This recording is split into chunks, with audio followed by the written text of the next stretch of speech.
समर्पितः प्रत्येक आयाम तयैव लक्ष्याय जीवनस्य जन्मतः मृत्युपर्यन्तं सर्वतयैव धर्मस्य समर्पणम्। म तिमीलाई नमन गर्दछु। तिम्रो हरेक आयामहरू हाम्रा जीवनहरूबाट टाढा छैनन्। जन्मदेखि मृत्युसम्मको यो इहलीला तिमीमै आएरै समर्पित हुन्छ।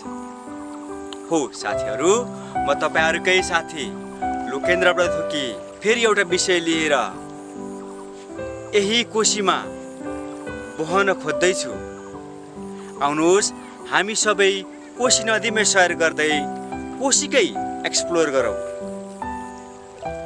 सप्तकोशीका 7 सहायक नदीहरू तामाकोशी, अरुण, दुधकोशी, तमोर नदी, भोटेकोशी, सुनकोशी, इन्द्रावती नदीहरू हुन्। यिनै नदीहरू मिलेर सप्तकोशी नदी समग्रमा बन्दछ। सप्तकोशीको मुख्य शाखा अरुण नदी 7000 मिटरको उचाइमा तिब्बतबाट निस्कन्छ र दक्षिणतिर बग्छ।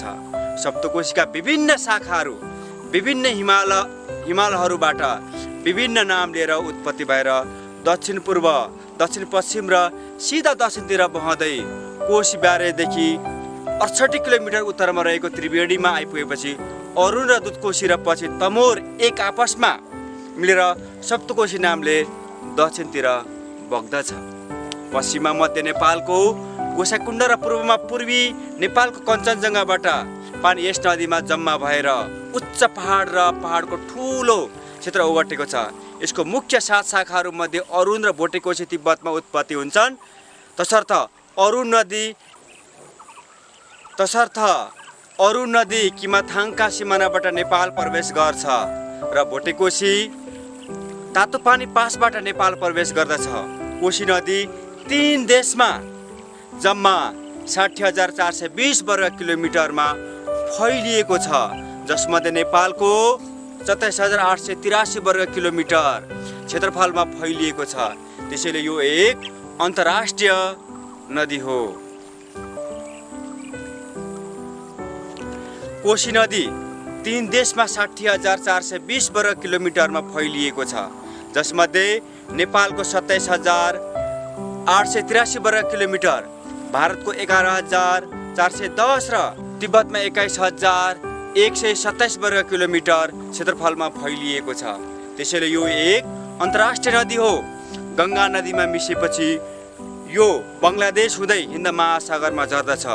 कोशी भारतको कुर्सिलाबाट गङ्गा नदीमा झर्दछ।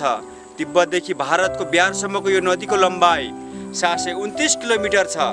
यसको लम्बाइ भारतको कोशी ब्यारेजदेखि कुर्सिलासम्म 254 किलोमिटर र नेपालको त्रिवेणीदेखि कोशी ब्यारेजसम्म 68 किलोमिटर छ।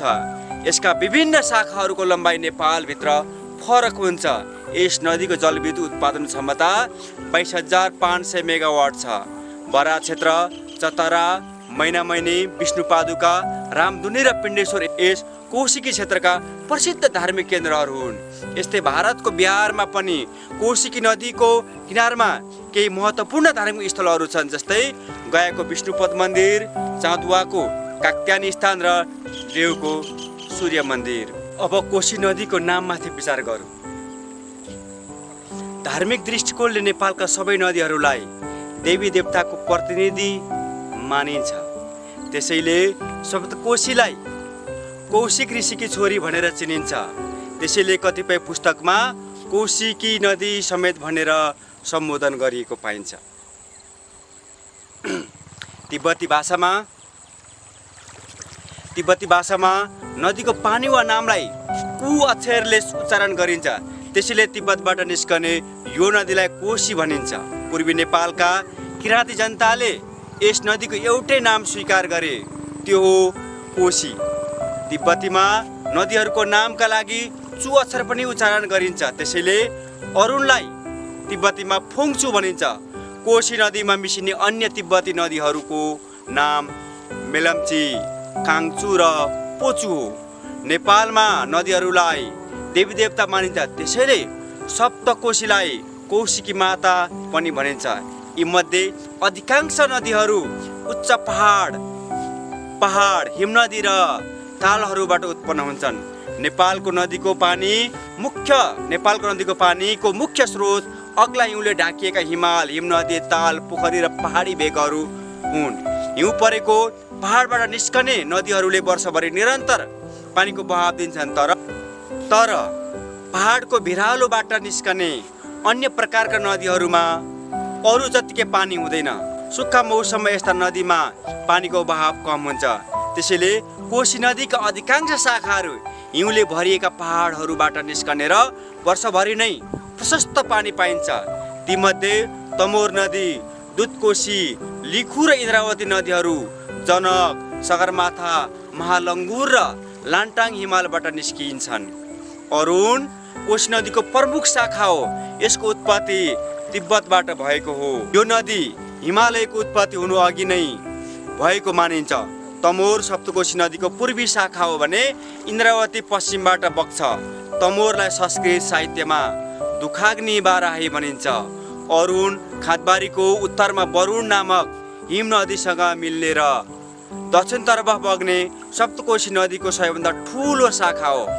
यसलाई संस्कृत भाषामा शिवदूती महाप्रवाह भनिन्छ।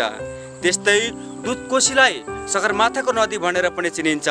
सप्तकोशी नदीको सबैभन्दा सानो शाखा लिखु हो भने सप्तकोशीको पश्चिमी शाखा इन्द्रावती हो, जुन लान्टाङ हिमालबाट निस्कन्छ। यस बाहेक सप्तकोशी नदीका विभिन्न शाखाहरूमा अन्य धेरै साना नदीहरू पनि मिसिन्छन्। अब कोशी संस्कृतिको कुरा गर्दा यो नदी किराँत र हिन्दू सभ्यतासँग सम्बन्धित छ। हिन्दूहरूको हिमवत खण्ड पुराणहरूमा कोशी संस्कृतिको सुन्दर वर्णन गरिएको छ। यस शास्त्र अनुसार कौशिक ऋषिको नामबाट कोशी नामको उत्पत्ति भएको। कोशी नदीलाई कौशिकी माता पनि भनिन्छ। धार्मिक मान्यता अनुसार माता पार्वतीको पसिनाबाट कोशी नदीको उत्पत्ति भएको हो। सांस्कृतिक रूपमा यस नदीका विभिन्न शाखाहरूलाई विभिन्न नामहरू दिइएको छ। अरुण, तमोर, सुनकोशी, दुधकोशी र वरुण नदीका नाम संस्कृतमा क्रमशः महापर्वा शिवदूती, दुखाग्नि बाराही, शुभस्रवा दुर्गा, श्वेत भिवी, पापाग्नि नारायणी, भद्रवती चण्डी र वरदा चामुण्डा हुन्। यसको 7 शाखाहरू बाहेक कोका नदी सबैभन्दा धार्मिक नदी हो, जुन बराह क्षेत्र नजिकै सप्तकोशी नदीमा मिल्दछ। किंवदन्ती अनुसार कोका चन्द्रमाकी छोरी स्वादाको नाम थियो। स्वादा चन्द्रमाको श्रापले नदी बनिन्। यो नाला सिद्धाश्रमबाट निस्कन्छ र दक्षिण पश्चिमतर्फ बगेर बराह क्षेत्र नजिकैको सप्तकोशी नदीमा मिल्दछ। विभिन्न हिन्दू पुराणहरूले यस नदीलाई पवित्र नदीको रूपमा प्रशंसा गरेका छन्। यसको ऐतिहासिकता बराह क्षेत्रमा जोडिएको छ। कोशी बेसिनलाई ऐतिहासिक कालदेखि नै किराँत भूमि भनेर चिनिन्छ। त्यसैले यस भूमिमा किराँत जातिको संस्कृति भेटिन्छ। यस क्षेत्र वरपर विभिन्न ऐतिहासिक र धार्मिक केन्द्रहरू छन्। तीमध्ये बराह क्षेत्र सबैभन्दा महत्त्वपूर्ण केन्द्र हो। कोका नदी र बराह क्षेत्रको धार्मिक महत्त्वलाई सम्बोधन गर्दछ। यस क्षेत्रमा प्रचलित केही किंवदन्तीहरू कोशी नदीसँग पनि सम्बन्धित छन्। पौराणिक कथा अनुसार कोशी नदीको छेउमा एउटा पहाड थियो, जुन अलौकिक चरित्रका कारण निकै चर्चित थियो। किंवदन्ती छ कि त्यो पहाडको नाम बेलका थियो, जुन रातमा देखिने गर्दथ्यो र दिनमा कसैले देख्न सक्दैनथ्यो। राति त्यहाँ पिउने पानी र इलेक्ट्रिक इन्लाइटन भएको सुन्दर बस्ती देख्न सकिन्थ्यो। यद्यपि त्यस्तो मनमोहक नजारा दिनको समय भने अदृश्य हुन्थ्यो। सांस्कृतिक रूपमा सप्तकोशी नदी निकै महत्त्वपूर्ण छ। किराँती जाति लगायत अन्य जातिहरूको सांस्कृतिक र यस नदीमा जोडिएको छ। पूर्वी नेपालका थारू, धिमाल, सन्थाल, बाँतर, मेचे, किसन, राजवंशी र मुसर संस्कृति यस क्षेत्रका विभिन्न क्षेत्रमा विकास भएको छ। यो कुरा देख्न सकिन्छ। यस क्षेत्रमा अन्य धेरै धार्मिक र ऐतिहासिक स्थलहरू छन्। त्यसैगरी प्राचीन मिथिला, मत्स्य देश, प्रागज्योतिष, पुण्डरवर्धन, इलाम, मोरङ यस स्थानमा अवस्थित छन्। यसै क्षेत्रमा विजयपुर, चौदण्डी, इलाम, चैनपुर पनि परेका छन्। त्यसैले कोशी घाटी प्राचीन संस्कृति र इतिहासले धनी छ। सप्तकोशी आफैमा एक पवित्र नदी हो र यसको किनारमा विभिन्न सांस्कृतिक र धार्मिक स्थलहरू छन्। सप्तकोशी नदीको किनारमा बरात क्षेत्र, चतरा, रामधुनी लगायतका तीर्थस्थलहरू पनि छन्। नेपाली संस्कृतिका अन्य धेरै पक्षहरू यस नदीसँग जोडिएका छन्। कोशी संस्कृतिको अङ्गको रूपमा पूर्वी नेपाल र बिहारको नदी संस्कृतिसँग जन्मदेखि मृत्युसम्मका विभिन्न प्रकारका संस्कारहरू जोडिएका छन्। सप्तकोशी नदी सर्वोच्च शिखर सगरमाथाबाट निस्कन्छ र सबैभन्दा तल्लो रिभर भ्याली बनाउँदछ। त्यसैले यस क्षेत्रमा यस नदीको ठुलो महत्त्व छ। कोशी नदीले हरेक वर्ष ठुलो मात्रामा बालुवा र गिटी बोक्ने भएकोले यसलाई बिहारको शोक भनिन्छ। यस्ता नदीहरू विश्वमा दुर्लभ छन् र यसलाई चीनको ह्वाङ्गो नदीसँग तुलना गर्न सकिन्छ। यसले बोकिल्याउने बालुवाले उर्वर भूमिको ठुलो क्षेत्र भर्दछ र हरेक वर्ष कयौँ गाउँहरूमा बाढी पस्दछ। यो तल्लो भूभागमा यसले विशाल बेसिन बनाउँदछ र पहाडी क्षेत्रमा बलियो धारासँग बग्दछ। त्यसैले यस नदीमा आवाजावतका साधनको व्यवस्था गर्न गाह्रो छ। यो नदीको पानीमा जीवन सधैँ खतरामा छ। विक्रमसम्म 1793 देखि विक्रमसम्म 2007 214 वर्षमा यसले आफ्नो रुट 71.5 माइल पश्चिमतिर सारेको छ। हाल यसको तट नेपाल र भारतको तराई क्षेत्रले घेरेको छ। त्यसैले धेरै मानिसहरू यसको किनारमा बाँध र यसको पानीलाई नष्ट हुनबाट रोक्न असम्भव छ भन्ने भनाइमा विश्वास गर्दछन्। कोशी नदीको पानीको बहाव सदा झैँ 25 देखि 30 घन सेकेन्ड बगिरहेको छ। तर वर्षायाममा कोशीको पानीको बहाव 250,000 घन सेकेन्डसम्म पुग्दछ, जुन धन विनाशको प्रमुख कारण हो। बाढीको विशेष कुरा यो हो कि यो वर्षायामको अन्तिम चरणमा यो नदी विकराल हुन पुग्दछ।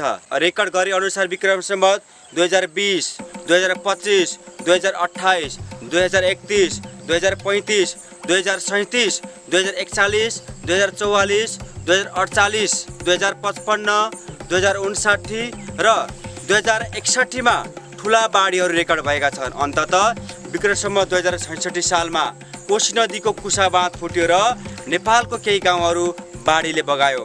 भारतमा ठुलो विनाश भयो र भारतको बिहारमा सयौं गाउँहरू बाढीको प्रलयबाट ध्वस्त हुन पुगे। साथीहरू, सप्तकोशी यात्राको यो भाग समाप्तिमा पुग्दा तपाईहरूको साथ र सहयोगको लागि हार्दिक धन्यवाद। यस भागले नेपालको सप्तकोशी नदीको इतिहास, महत्त्व र धार्मिक स्थलहरूको विवरण प्रदान गर्दछ। अब आउँदो भाग कोशी उच्च बाँधको बारेमा समेट्ने कोसिस गर्दछु। अब अर्को भागमा मैले थप रोमाञ्चक जानकारीहरू अन्वेषण गर्नेछु।